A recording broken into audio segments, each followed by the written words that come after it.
welcome to the Giving Voice to Depression podcast, produced in partnership with the A.B. Korkor Foundation for Mental Health. I'm Terry, the creator and co-host of this podcast. I've lived with depression most of my life, and I know how easy it can be to feel all alone in the experience. I'm not alone, and you aren't either. And I'm Dr. Anita Sands, a licensed clinical psychologist with a number of my own diagnoses, all of which bring a certain amount of anxiety and depression along with them. There is great power in shared experiences. We share our own as we engage in intimate and candid conversations with our weekly guests, exploring different perspectives on and experiences with depression. We keep it real because depression is real.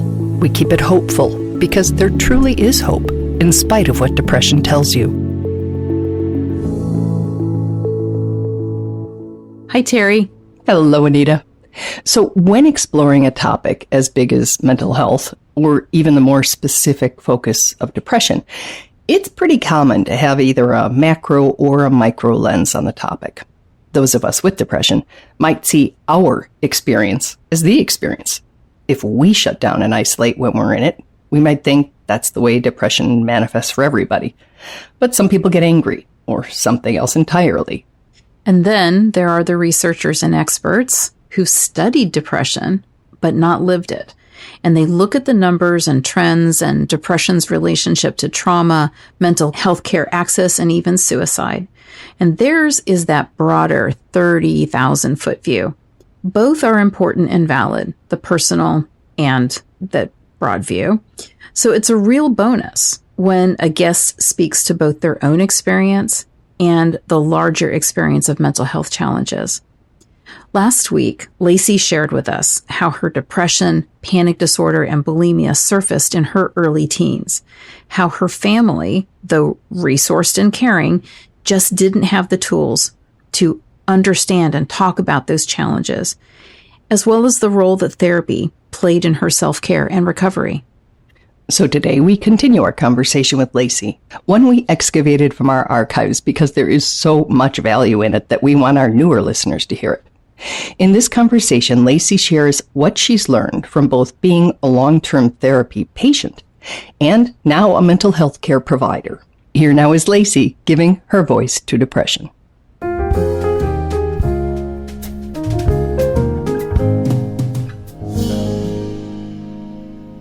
Lacey believes that much of what is labeled as mental illness because of a person's behaviors is actually a normal human reaction to painful circumstances in a person's life. It's that shift in perspective that's summed up by the difference between asking, "What did you do?" and "What happened to you that led you to behave in that manner?" That's why Lacey says it can be really important to seek support, professional or otherwise, from someone with first-hand experience. You know, if you were a therapist that hadn't had those own experiences, I think that you would think that recovery is more linear than it is. Because the job that I work now, especially with homeless outreach, these people have such complex lives. And so one of the first things that you're taught while getting into this job is the stages of change, that you can go in and out of wanting help, not wanting help, making progress, not making progress. And people see maybe symptoms being more pervasive once again in their lives as taking steps back. But it's not. In recovery, somebody who's been through recovery would know that it's not like that. Far from linear, Lacey describes recovery as all over the board and more of a circle than a line. You go in and out of periods of hopelessness and hopefulness, and going through periods of feeling like, no, I have my feet under me again. And then something in life happens and your feet get swept out under you and you're back to square one. But I think that's the beauty of the work that we do, is knowing that life is both the light and the dark. And if recovery was a thing of like, we're on this straight and narrow path and then we get to our destination, then what then, right? Like it's if you didn't have something to always be working at, then that wouldn't be what life is. It's mental health is just like a reflection of life's journey in and of itself. And it's all about just riding that roller coaster. And Lacey cautions that to someone who has no similar personal experience, that totally typical process and journey can be perceived and labeled as backsliding or failing, even by therapists. But I would say there's no such thing as regressing in somebody's journey. And that's something, that especially with those in substance use that are struggling with their substance use and a mental illness at the same time, that's just the name of the game. Like, a lot of substance use counselors would tell you that they don't believe that somebody is actually recovered unless they've been through a relapse. And that's a perspective that only somebody who's been through recovery themselves would be able to say. Lacey's personal perspective takes that to another level. Relapse or regressing or, quote, taking a couple steps back, in my eyes, is actually taking a few steps forward, because you need those experiences. Otherwise, if you were to be depressed and then come out of that and never regress ever again, like, I don't even know if that exists. Because that's the beauty of growing, of healing, is that you gain the tools to fall back and then pull yourself back up. And each time you have to do it, you get a little stronger. When you look at it as a lifelong thing and not just a period of your life, then you have a lot more grace for all the twists and turns that it brings you. I think, too, not just being able to pull yourself up when we have I think you call them steps back, but to recognize the signs that we're doing that we're sliding, that we're losing a little bit of ground, losing our footing a bit. The more we have those experiences, the sooner we're able to notice when it's happening, I think, and do something then, as opposed to when we're in the pit, when I think it's really, really hard to do much of anything. I couldn't agree more with that, really. It's been true for me, and I know it's been true for the friends. Most of my close friends also suffer from some sort of mental illness, and it connects us all, and I think we would all agree with that. One friend in particular, who Lacey says is very open about her experience and wouldn't mind her sharing, was diagnosed with bipolar disorder in college.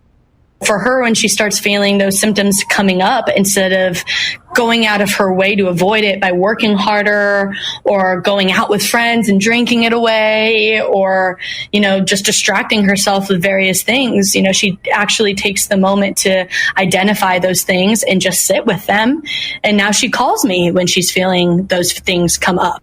Lacey says the two of them talk all the time about how far they've come in their mental health journeys and the strength their recovery requires.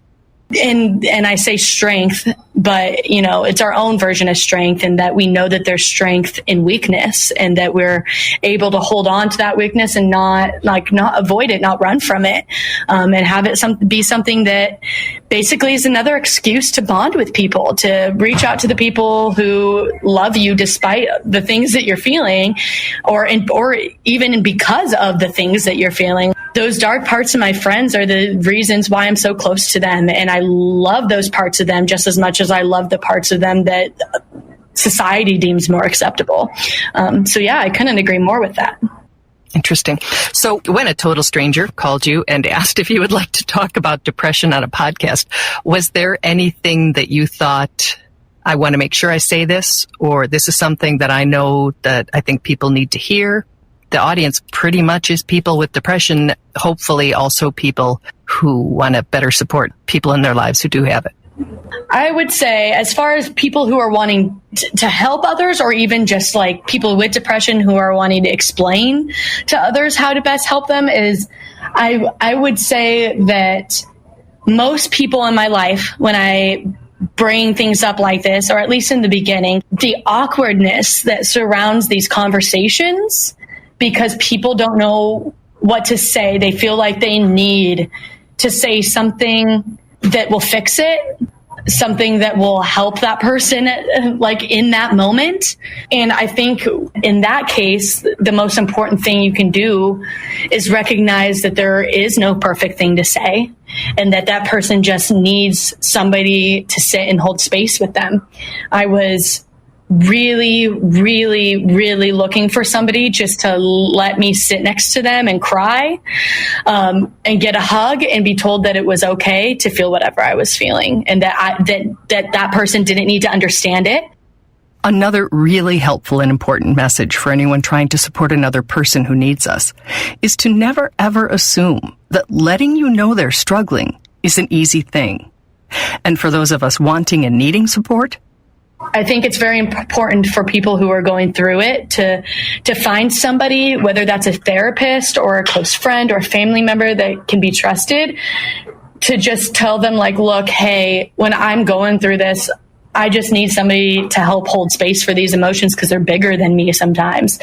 And if you have just one person that you feel like you can do that with, like it makes an astronomical amount of change. Which Lacey, like all of us listening know, is really in conflict with what our minds are telling us at that point. It's telling you that you're alone in those feelings, that no one else is feeling the way that you're feeling. And that is true because it's a completely individualized experience. But I think once you accept that and know that the generalness of it, the feeling of each one of us is going through a different experience, but we can come together in that feeling is important. Given how difficult the ask for support can be, Lacey offers some language that people who want to help can use to make it a bit easier. I guess people who have somebody with depression in their lives shouldn't ever make something sound easy like that, right? Like recognizing, I know it's going to be the hardest thing that you've ever done, but I need you just to tell me, right? And I won't try to sit here and fix you. I will just listen. And then whatever you say that you need for support, I will do, whether that's like just standing by, whether that's helping research for a therapist, whether that's, starting to go on runs. Like exercise was a huge factor in my mental health. And so the list goes on how you can support somebody. But I just feel like people feel like they need to have the answers, and you just really don't. There is no answers in this. Because it's such a unique experience to each person, and really you can't ask somebody directions to a place they've never been. Did you catch that? What a great phrase. You can't ask someone directions to a place they've never been. Very interesting. So if we're not to have the answers for other people, because they're hard enough to have for ourselves, what are some good questions to have? My first question always is, are you looking for advice? Are you looking for solutions? Are you looking for somebody to hold space? Because I think that we're, at least my experience, that the answer to that depended on the day and what I was feeling at the moment. I'd have people trying to tell me what to do all the time in my depression, of just like, well, just get out, go outside, just do this, just do that. And I, would a lot of times think to myself, like, I'm not asking for your solutions. I just want you to listen. If you're a regular listener, you recognize that as one of the most common comments from our guests. Yet we'd bet that an awful lot of people would be very surprised and probably relieved to learn that. Because, a lot of the times, really, the simplest solution, quote unquote, in those moments is really just to be heard. Once you get that off of your chest and your heart, like, that's why journaling works so well for people, is just putting it out of your head and onto paper, or having somebody else hear you. Just getting it out of your system is such a release for people. That's why therapy works a lot of the times, even with therapists that don't have the answers. Because as those of us who've been in therapy for a while have learned, we know ourselves and our needs better than anyone else. Although we may need help reconnecting with that intuition when depression and other things off-center us. When I'm in therapy, I end up speaking so much about my experiences that I come to my own solutions myself, because I truly believe that we have whatever we need within us. And that the best therapists, the best friends, the best family members are people who are just there to help you see those things. One common conversational mistake made in many situations, not just conversations about mental health, is the reflex to try to demonstrate understanding by sharing a similar story. But Lacey says that can end up closing a door that is much safer left open. For example, like when my grandpa died and I was trying to talk to my friends about it, they would say, I know exactly how you're feeling. My grandpa died and blah, blah, blah, blah, blah, right? And I would just think to myself, I don't want to talk to you about your grandpa right now. It's about my grandpa, and you don't know my grandpa. You don't know the love that him and I had. It's not the same.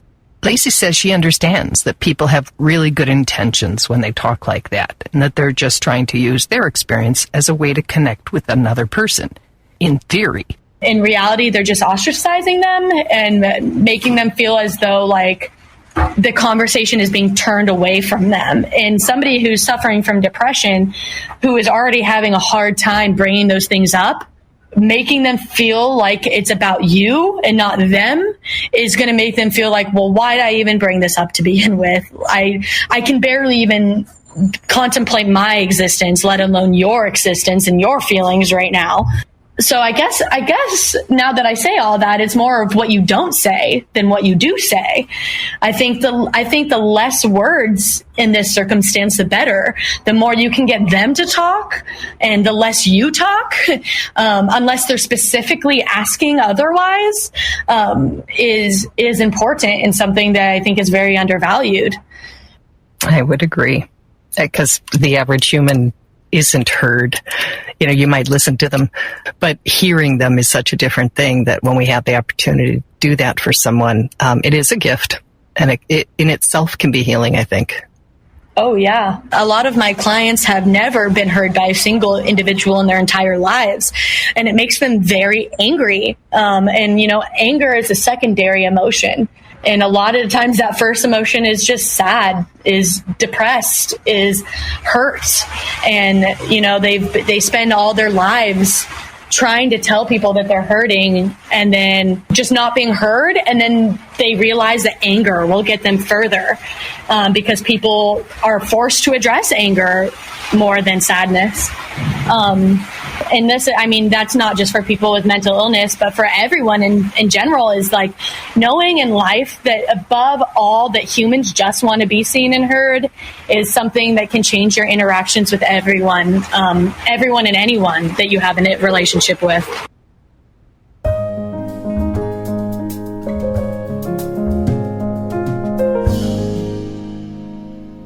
So Terry, I think Lacey just really helped to drive home and help me to remember that the most powerful things that we do to help is notice, ask, and listen.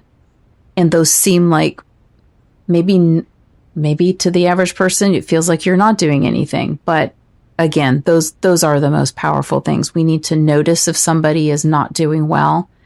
We need to ask them. And then we need to be quiet and listen to them when they want to, if they want to tell us what's going on.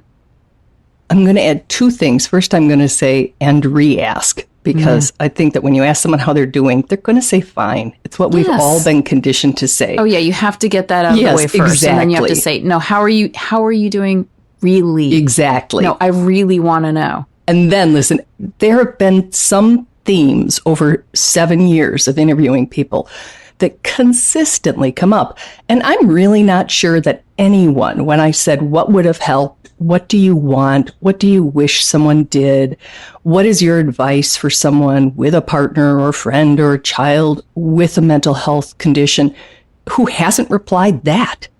Just be there. Just listen to me. Let me know that even in it, I am loved and accepted, and that you can handle whatever I have to say, or leave me alone not leave me alone, but, or not force me to say something that I don't want to say, but just be there. And that's a huge It sounds so simple, right? Well, yeah, but how many times has it happened? Yeah. Yeah. No, that's why I love that message is, pay attention, ask. I like that you said re-ask, and then listen. Listen and be there. It's a simple recipe.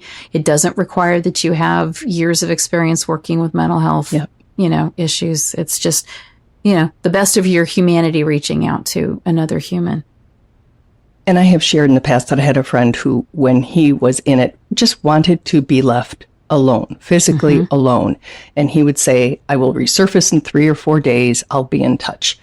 And okay, but you're never sure if somebody's safe either. So I would just regularly, and I don't mean like every half hour or anything, but, a couple times a day, I would say, you are physically alone because you told me you want to be, but you're not alone. I'm here. And anytime you change your mind, we can talk on the phone, or in 45 minutes, I can be there. So you can kind of split the difference a little bit. I don't know that somebody, how could I possibly know how somebody else would react? But if I got a text that said that, I would be like, oh, good to know. Yes. And delete. I probably wouldn't call them, but who knows? But it would be nice to know, that when I said, leave me alone, you didn't go off on a vacation or you're not out water skiing completely forgetting about me. I think. Yeah. And, I think this might need to be said, that we all lead really busy lives, and it's so easy to get distracted with all of the things that we're trying to stay on top of. And, it might not be a bad idea if, you've said that you're going to be there for someone, or you opened up the conversation, just to put a reminder, in your phone, on your calendar, put a little sticky note somewhere that just says, hey, check in with so-and-so. I think it's unreasonable for us to think that we're going to remember some days, some weeks, to check back in. But it is the checking back in. It is that, what you just said that you did, where you say, just a reminder, I'm still here. I can be there. Put it on the calendar.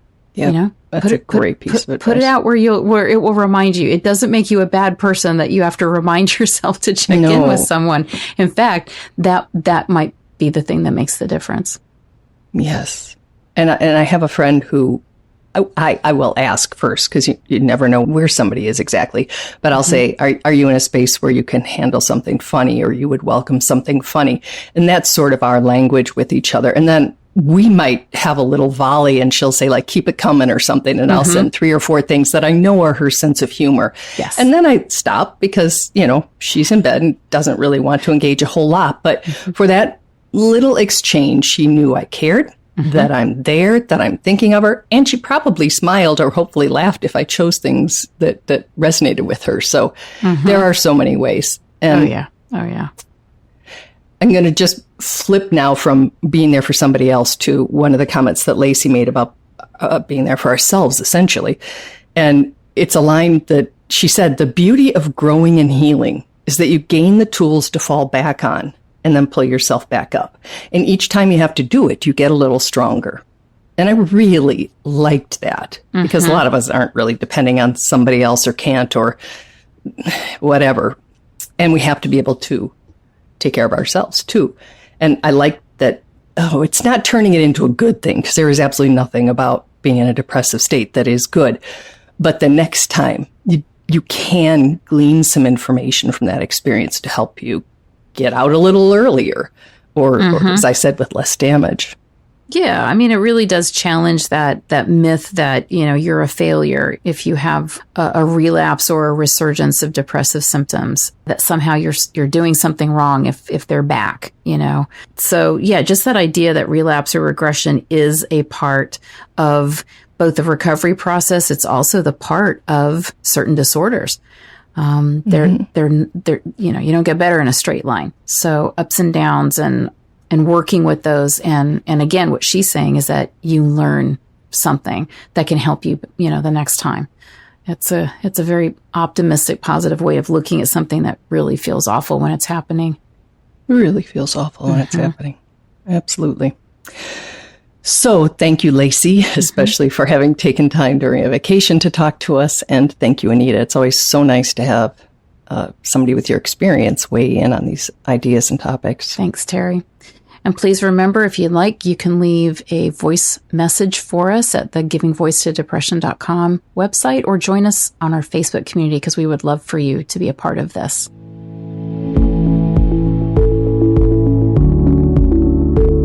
We truly hope that our podcast brings a little more understanding, helps you better articulate and reflect on your own experience with depression, or better understand how to support someone else who is struggling.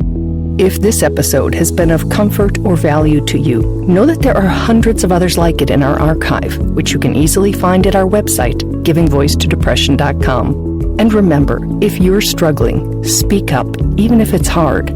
If someone else is struggling, take the time to listen.